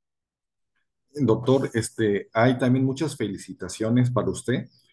María Esther Jiménez Valencia dice muchas felicidades al doctor Víctor del CPC municipio de Tejumilco. Le agradece por tan importante ponencia y que nos sirve de mucho conocer más de estos temas. Julio López Troncoso señala, le expreso mi más sincera felicitación al doctor Víctor Hugo Rodríguez Martínez por haber tenido a bien brindarnos su excelente ponencia. Le envío un fuerte abrazo desde la ciudad y puerto de Veracruz. Y hay otros muchos más. Ahorita estás pidiendo el uso de la voz Luis Gómez, que es de acá de Baja California Sur. Yo creo que si me lo permite, otro que le quiera ahí hacerle una pregunta. Adelante, Adelante. solo un pequeño comentario que me Sí, sí, faltó. adelante, por favor. En relación a la presentación, la maestra Claudia Hernández ya la tiene en PDF y sin ningún problema la podemos compartir. Además de lo que ya se dijo, que se va a compartir los videos, bueno, si requieren el documento como tal, sin problema, la maestra Claudia ya lo tiene en su correo y a total disposición, ¿eh? Gracias. Gracias, Carlos. Estimado maestro Víctor Hugo, perdón que te toqué, pero a referencia de lo que dices del CIDE, me permito también hacer algunos comentarios al respecto, pero bueno, quiero empezar por lo que señalabas de las buenas prácticas. Tú decías que estas contribuyen a fomentar la integridad, a reducir los espacios de incertidumbre que dan cabida a los actos execrables como los de la corrupción, ¿no? Y vamos a regresar a donde siempre terminamos regresando quienes estudiamos estos temas. Weber nos proponía la burocracia como el concepto que permitía que los individuos dentro de una organización, teniendo definidas claramente sus actividades, sus funciones, sabían quién estaba por arriba de ellos, quién estaba por debajo, quiénes eran sus colegas al mismo nivel, y que por lo tanto desempeñar su labor era simplemente cumplir con lo que se les ordena. Sin embargo, esto no sucede, ¿no? No ha sucedido y a raíz de eso surgen todos los estudios organizacionales que conocemos y que están buscando cómo reducir esos espacios de incertidumbre que permiten los malos actos de corrupción o el incumplimiento de las funciones y demás, ¿no? En ese sentido, la integridad, la búsqueda de soluciones nos ha llevado a transitar por diversas apuestas, como el reconocimiento de buenas prácticas, muy bien lo decías, ¿no? Como editor y investigador de la primera y segunda edición del Premio Gobierno y Gestión Local, te puedo comentar que una de las cosas más importantes que pudimos observar y que pude observar durante estos 2 años de investigación de estos premios es que la voluntad fue el principal impulsor del buen gobierno. Las capacidades técnicas de los funcionarios, la innovación tecnológica, la innovación en soluciones, no podía suceder y no se daba si no había voluntad del presidente municipal o de algún funcionario que decía, oigan, yo tengo una propuesta de solución para resolver determinado problema público. Y eso fue algo de lo que más nos llamó la atención y que comentamos en su momento el doctor Enrique Cabrera y varios de los investigadores que participamos en este proyecto, ¿no? Lamentablemente el proyecto duró 10 años, ahí están las memorias y las ediciones de los libros y de los ejemplos de buenas prácticas. Los invito a que los sigan consultando porque al final de cuentas siguen saliendo ideas para resolver determinados problemas, ¿no? En ese sentido, hoy en día la pirotecnia de los momentos de transición es eso. Pirotecnia, discursos vanos que solo buscan a posteriori justificar o señalar al pasado de los errores o la incapacidad del presente, ¿no? Entonces, ¿qué podemos hacer cuando la caja de Pandora ya quedó abierta? Cuando el alcalde político es lo único necesario para ser servidor público. ¿Es el servicio profesional de carrera suficiente para que esto cambie? Finalmente, creo que el grave error que cometemos la mayoría de los servidores públicos es no comunicar claramente el quehacer de la administración pública y dejarlo solo a la política. Muchas gracias. Todo lo contrario, gracias a ti, estimado Luis. Creo que has tocado un tema fundamental. Me encantó el término de la pirotecnia de estas transiciones políticas. Creo que haces un resumen muy preciso. En los modelos administrativos que hemos conocido, pasando por este modelo weberiano, que de pronto nos dimos cuenta que no funcionaba, y en la nueva gestión pública que pretendió introducir una serie de innovaciones incorporadas del sector privado, de pronto nos dimos cuenta que tampoco era la panacea, y en este momento estamos comenzando a hablar de la nueva gerencia pública, pero creo que tú ya hiciste de manera muy precisa y puntual este recuento. Entonces me quiero enfocar en algo que dijiste. Lo que ustedes identificaron en este premio fue que para implementar transformaciones se requería voluntad. Uno de los cuadernos uno de las obras de Oscar Diego, quien estuvo con ustedes el año pasado, cuando hace su análisis del caso de Finlandia, que es uno de los países que casi cada año con año sale en los primeros lugares, él nos da una serie de hallazgos, si no me falla la memoria, 13 hallazgos que encontró en su investigación en ese país. ¿Y sabes, Luis, cuál es el primer hallazgo, el que puso en primer lugar? Que la sociedad finlandesa está convencida de que la ética pública sirve para algo. Es decir, que tienen la voluntad de querer ser personas éticas. Y aquí les recuerdo una situación complicada. Todos hemos escuchado esa frase de que cuando un servidor público ha decidido corromperse, prácticamente no hay medio que lo disuada, excepto su conciencia.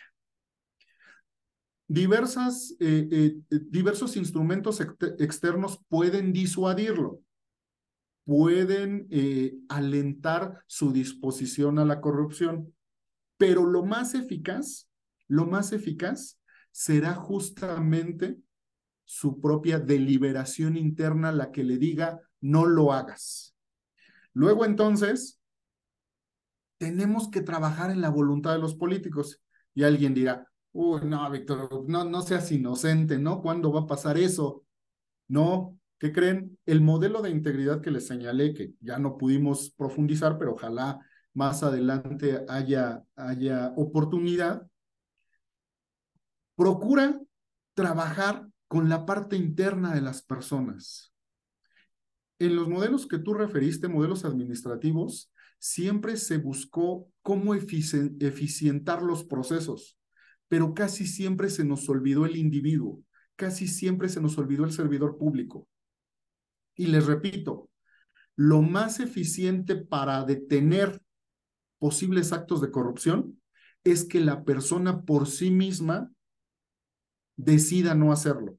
Esto no quiere decir que hay que quitar los controles externos, que hay que quitar la tecnología, que ya no hay que hacer auditorías. No, por supuesto, se deben de mantener esos controles externos, pero sobre todo trabajar con la voluntad. ¿Y cómo es una buena forma de trabajar con la voluntad con las nuevas autoridades políticas? Justamente estableciendo esos canales de comunicación Ya lo dijiste tú, Luis, de pronto fallamos en comunicar cuál es nuestra labor. Yo les dije hace un rato, les propongo que se acerquen a las nuevas autoridades y que ya lleven una guía de temas para generar una agenda conjunta, una agenda pública. Y claro que también se puede mover o incidir si lo hacemos de forma clara y precisa, se puede incidir en las prioridades de las nuevas autoridades públicas. No va a suceder de la noche a la mañana, no vamos a llegar y con nuestra buena sonrisa o con nuestra bonita sonrisa vamos a transformar la voluntad de un político, pero sí podemos ir incidiendo. Y para cerrar, solamente les dejo una idea, que es justamente algo de lo que la persona que les mencioné hace rato, el doctor Jaime Rodríguez Alba, trabaja mucho. La moralidad puede enseñarse. Se puede fomentar en las personas actitudes éticas y morales. Es decir, se puede aprender a conducirse con valores. Doctor, pues muchas gracias. Realmente hay más felicitaciones para usted en la pizarra, hay más comentarios, hay más preguntas, pero por el tiempo, pues tenemos que ir cerrando.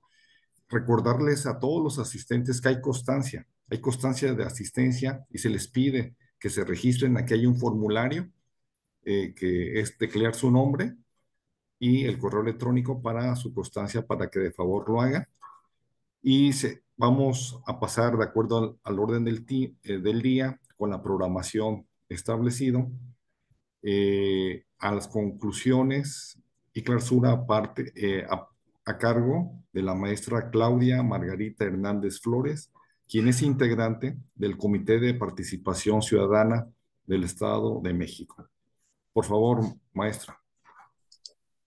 Muchísimas gracias, maestro Carlos. Pues, doctor Víctor, muy agradecida con este ejercicio, con usted y con el doctor Oscar. Queridos colegas, tanto de los comités municipales como estatales que están con nosotros esta mañana, quiero platicarles rápidamente que cuando yo escuché por primera vez en un congreso a ambos doctores, me quedé con la boca abierta, como seguramente algunos más se habrán quedado, porque es una información valiosísima, ¿no? Y por eso fue que iniciamos en conjunto con Neira, con el maestro Carlos, este ejercicio, pues para replicar, ¿no? Y hacer esta difusión de esta información tan importante y que además tanto el doctor Oscar como el doctor Víctor lo hacen tan ágil, ¿no? Tan amenas este tipo de conversaciones. Y bien, para ir concluyendo, pues la importancia que vimos que nos hizo ver el doctor Víctor respecto de la transición gubernamental como una transformación moderada, que no estamos hablando de una transición política, con fundamento en nuestro 40 constitucional, en el entendido que estamos en una república representativa, democrática, laica y federal. La importancia de este concepto y su conexión con la integridad en el entendido de que ésta se construye día con día, que implica probidad, plenitud y completitud, si me permiten esta expresión, en oposición, por supuesto, a los vicios, ¿no? Como actos desmesurados promovidos por las pasiones, y cómo nosotros desde los comités de participación ciudadana, ya sea municipales, estatales y también el nacional, puede llevar a cabo estas buenas prácticas o promover en las entidades públicas estas buenas prácticas enfocadas en documentar, sistematizar y socializar la información que se está entregando de una administración a otra.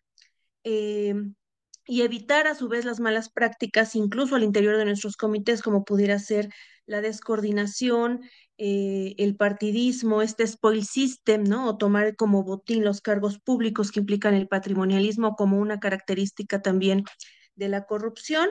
Y finalmente, pues estos sistemas de integridad que vimos, propuestos tanto por la OCDE como por el Banco Interamericano de Desarrollo, y con estas conclusiones tan certeras y tan poderosas en el sentido de que las personas servidoras públicas deben promover y actuar con ética, implicando una integridad organizacional, que ningún proceso actuación, convenio es privado, todo es información pública con las respectivas restricciones en términos de ley y que ello abona, por supuesto, a la confianza ciudadana que tanto estamos tratando de lograr también desde los comités de participación ciudadana. Entonces, estas son algunos pincelazos de esta temática tan profunda y tan claramente tratada por el doctor Víctor. Nuevamente, Víctor, muchísimas gracias por acompañarnos. El día de hoy ha sido, me parece, una mañana bastante fructífera y pues agradecer nuevamente a las personas asistentes. Estimado Carlos, le dejo el uso de la voz. Muchas gracias. Gracias. Para una foto, les pedimos de favor que todos abran su cámara, reiterarles nuevamente su registro y decirles a los que formularon preguntas y que no hubo la oportunidad de responder, que tengan la seguridad que el CPC de Estado de México, el CPC de Jalisco, Baja California Sur y todos los que integramos la red de la Comisión de Educación, seguiremos organizando más eventos académicos porque, como decía el ponente, son temas que tenemos que estar analizando. Entonces, de favor, si todos prenden su cámara y para la foto.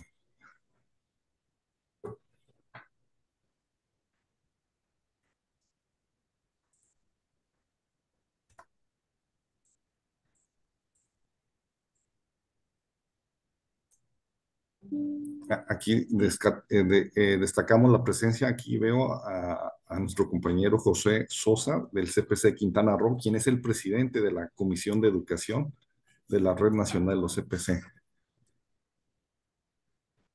Gracias, estimado Carlos.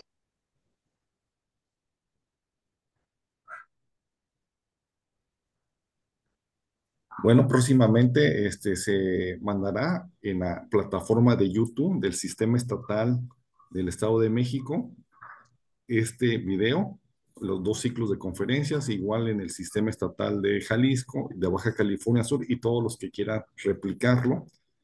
Y muchas gracias. Neira, no sé, ¿quieras comentar?